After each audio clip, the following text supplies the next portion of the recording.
So guys, आज की code विज्ञान की वीडियो में हम जानने वाले हैं डायनेमिक इंटीग्राइजेशन, वो भी ऑब्जेक्ट्स की। और हम यूजिंग करने जा रहे हैं कंस्ट्रक्टर्स।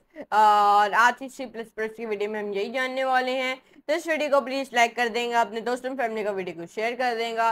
और जिन्होंने अभी तक मेरे चैनल को सब्सक्राइब नहीं किया, सब्सक्राइब करके और नोटिफिकेशन बेल को ऑल पे कर देगा। तो आपका आइटम लेता नहीं हूँ, चलते हैं कंप्यूटर स्क्रीन में और let's do a coding with laughing. तो गाइस, आज की वीडियो में हम जानने वाले हैं डायनेमिक इंटीग्राइजेशन ऑफ ऑब्जेक्ट्स और हम यूजिंग करने जा रहे हैं कंस्ट्रक्टर्स। तो चलिए जानते हैं डायनेमिक इंटीग्राइजेशन ऑफ ऑब्जेक्ट्स और हम यूजिंग करने जा रहे हैं कंस्ट्रक्टर्स। तो चलिए जानते हैं। आज के ट्यूटोरियल में हम डिस्कस करने जा रहे हैं कि डायनेमिक इंटीग्राइजेशन ऑफ ऑब्जेक्ट्स और हम यूजिंग करने जा रहे हैं स्ट्रक्चर होगी सी प्लस प्लस में।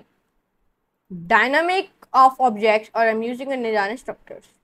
जो डायनेमिक इंटीग्राइजेशन ऑफ ऑब्जेक्ट्स है ना, इसका मतलब है कि जो आपका ऑब्जेक्ट है वो इंटीग्राइज है एट द रन टाइम। जो डायनेमिक इंटीग्राइजेशन है ना आपके ऑब्जेक्ट्स की, वो यूजिंग करते हैं एक कंस्ट्रक्टर, और वो भी एक बेनिफिशियली।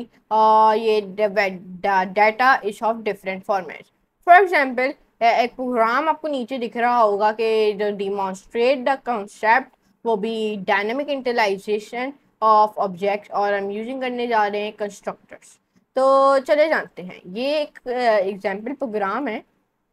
अगर मैं इस प्रोग्राम को इस तरीके का कॉपी कर लूँ, इस तरीके से कुछ, और इस प्रोग्राम को मैं यहाँ पे जाऊँ और यहाँ पे मैं जाके रैपलेट पे लगाऊँ, रैपलेट खोला, तो अब रैपलेट जैसे ही खुल जाएगा तो अब मैं यहाँ पे सी प्लस प्लस की फाइल बनाऊंगा और यहाँ पे मैं इसको क्रिएट रैपल कर दूंगा। अब जैसे मैं रैपल बनाऊंगा तो ये थोड़ा सा टाइम लेगा रन होने में, तो यहाँ पे मैं इसको पेस्ट करूंगा और ये मेरे ख्याल से अब एरर देगा। अब इसने एरर दिया, मैं यहाँ पे क्या, मैंने यहाँ पे एआई को पेस्ट किया, मैंने कहा please tell me what is error in this code. तो अब ये हमें यू आर बेस यहाँ पे कुछ इस तरीके का सोल्यूशन दे देगा और मैं इस सोल्यूशन को अब इंसर्ट कर लूँगा। सबसे पहले इसको डिलीट करूँगा और अब मैं इसको इंसर्ट कर लूँगा। अब ये आ गया। अब मैं इसको रन करूँगा तो ये आप ये लिखते हो, अब ये हमें दे रहा है बैंक डिपॉजिट इन पी और ये कुछ तरीके का यहाँ पे।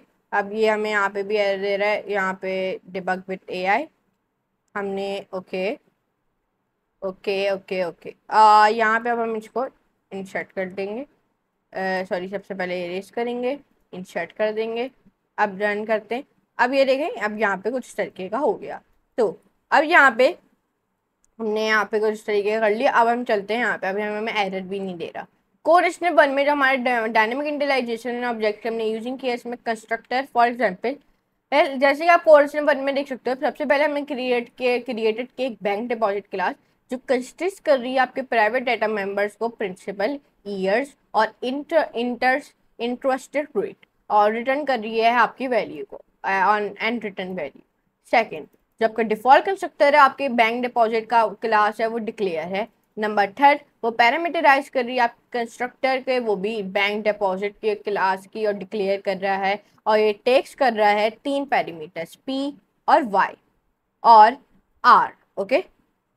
और जो यहाँ पे मेन थिंग आपने नोट करनी है कि जो आपका इस डेट, जो आपका पैरामीटर आर है, ये नहीं है एक फ्लोट डाटा टाइप।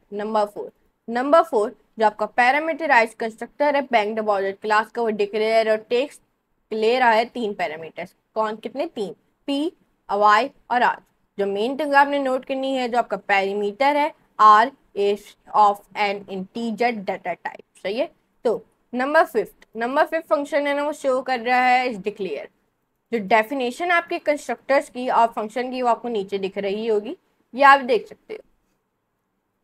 ये एक डेफिनेशन है आपके कंस्ट्रक्टर की, फंक्शन की, आपको नीचे दिख रही है। अगर मैं इस कोड को यहाँ पे जाके इस तरीके से पेस्ट कर दूँ और मैं यहाँ पे जाऊँ, कॉपी करूँ और मैं बोलूँ please tell me what is error in this code, तो ये आपको ईजिली ऐसे दे देगा कि एरर ये है, ये है। तो अब मैं यहाँ पे जाऊँ, अब ये हमें इसने पूरे कोड दे दिए। अब मैं इसको इंसर्ट कर देता हूँ, तो आप ये देख सकते हो। अब यहाँ पे कुछ तरीका मैंने इंसर्ट कर दिया, तो लेकिन ये आपको अभी भी एरर देगा। क्यों दे रहा है आपको, अब यहाँ पे मैं आपको बता देता हूँ। यहाँ पे आपने इसको कॉपी कर लेना है और यहाँ पे आपने इसको पेस्ट कर देना है। तो यहाँ पे आप ये देख सकते हो, और यहाँ पे अभी हमें एरर दे रहा है। मैं यहाँ पे रहता हूँ और फिर मैं यहाँ पे जाता हूँ और फिर यहाँ पे लिखूँ डिबग विद AI, और यहाँ पे इसने मुझे दे दिया डिबग करके कि ये एरर दे रहा है ये।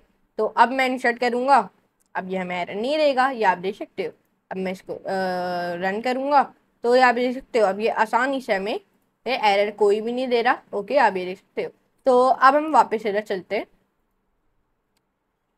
कोड स्निप 2 में हमने डेफिनेशन एक कंस्ट्रक्टर्स की और फंक्शन की, जैसे कि आप कोड स्निप 2 में देख सकते हो। फर्स्ट, सबसे पहले जो हमारा कंस्ट्रक्टर है बैंक डिपॉजिट डिफाइन है, और जो आपकी वैल्यू है ऑफ द पेरीमीटर पी की वो असाइन है। तो जो आपका डाटा मेंबर है वो डाटा मेंबर है प्रिंसिपल, जो आपकी वैल्यू है आपके पेरीमीटर की वो वाई है, और जो असाइन हुई है तो वो भी डाटा मेंबर को, डाटा मेंबर ईयर को। जो आपकी वैल्यू है आपके पेरीमीटर की आर वो असाइन है, वो भी आपके डाटा मेंबर, वो भी इंटरेस्टेड रेट में। एट द एंड वो भी आखिर में आपके लूप के वो डिफाइन कर रहा है और रन कर रहा है जब तक आपका length of a variable Y और ऐड नहीं हो जाता 1 से, वो भी in the insert interest rate. Then ये मल्टीप्लाई करेगा आपकी वैल्यू को, वो भी रिटर्न वैल्यू में। जो मेन थिंग है आपने नोट करनी है इज दैट जो इन दिस कंस्ट्रक्टर, इस कंस्ट्रक्टर में आपका डाटा टाइप है ना, आपके पेरीमीटर आर है वो फ्लोट है। सेकंड, नंबर सेकंड जो एक और जो कंस्ट्रक्टर बैंक डिपॉजिट है वो डिफाइन है, जो विच जो आपकी वैल्यू आपके पेरीमीटर पी की वो असाइन हुई है, इस assign to the data member.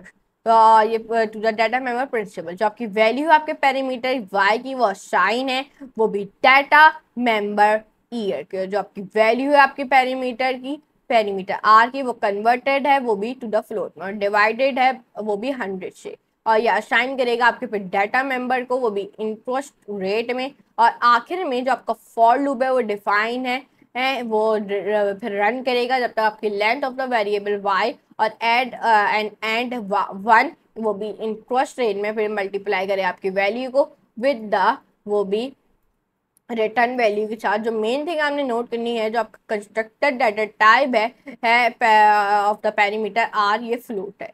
Third function है ना आपको दिख रहा होगा, वो डिफाइन है वो प्रिंट कर रहा है आपकी वैल्यूज, वो भी डाटा मेंबर्स प्रिंसिपल की, प्रिंसिपल ईयर और रिटर्न वैल्यू। तो ये, और यहाँ पे एक मेन प्रोग्राम है कोड स्निप 3 का, आपको दिख रहा होगा। इस मेन प्रोग्राम में सबसे पहले क्या हुआ इस मेन प्रोग्राम में, जैसे आप कोड स्निप 3 में देख सकते हो, जो पहला ऑब्जेक्ट BD1 और BD2 और BD3 है ना डाटा टाइप का बैंक डिपॉजिट का, वो क्रिएटेड है। नंबर सेकंड, जो आपकी इंटीजर वेरिएबल्स है पी वाई और डिक्लेयर है, और जो आपकी फ्लोट वेरिएबल आर है वो डिक्लेयर, और आपकी जो इंटीजर वेरिएबल है वो R is declare. Number third values of a for the variable P Y और आर वो है लिया हुआ है, वो भी user of the on the run time.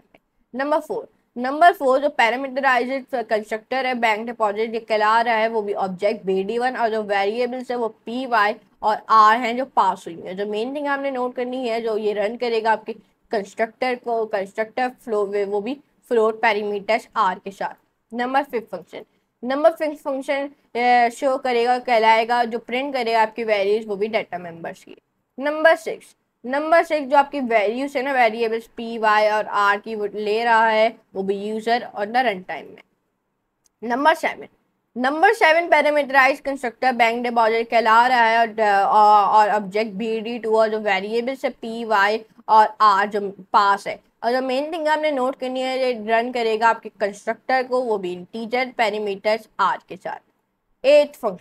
Number 8 function show करेगा, कहलाएगा जो प्रिंट करेगा आपकी वैल्यूज, वो भी डाटा मेंबर्स की। ओके, जैसे कि आप फिगर 1 में देख सकते हो, जो फर्स्ट टाइम जो आपकी वैल्यू 100 और 1 और 0.05 है ना एंट्रेड, और गिवस कर रहा है आपके रिटर्न वैल्यू, वो भी 105। जो सेकंड टाइम जो हमारी वैल्यूज है ना 100 और 1 और 5 ये एंड्रॉइड है, और गिवस कर रही है हमें एक रिटर्न वैल्यू, वो भी 105। जो मेन थिंग आपने यहाँ पे नोट करनी है दैट जो आपका कंपाइलर फिगर्स है ना आउट द रन टाइम देख रहा है आपके डाटा टाइप को और रन कर रहा है आपके रेलेवेंट कंस्ट्रक्टर को। तो ये आप देख सकते हो, तो आज की वीडियो में हमने जाना है कि डायनेमिक इंटिलाइजेशन वो भी ऑब्जेक्ट्स और हमने यूजिंग किए कंस्ट्रक्टर्स वो भी C++ में। तो मैं उम्मीद करता हूँ आपको आज की वीडियो जरूर पसंद आई होगी। और पसंद आए इस वीडियो को प्लीज़ लाइक करें, अपने दोस्तों और फैमिली को वीडियो को शेयर करें, और जिन्होंने अभी तक मेरे चैनल को सब्सक्राइब नहीं किया तो सब्सक्राइब कर देगा, नोटिफिकेशन बेल को भी ऑल पे कर देगा। तो हम मिलेंगे अपनी ऐसी तरह नेक्स्ट वीडियो में। So for today good bye.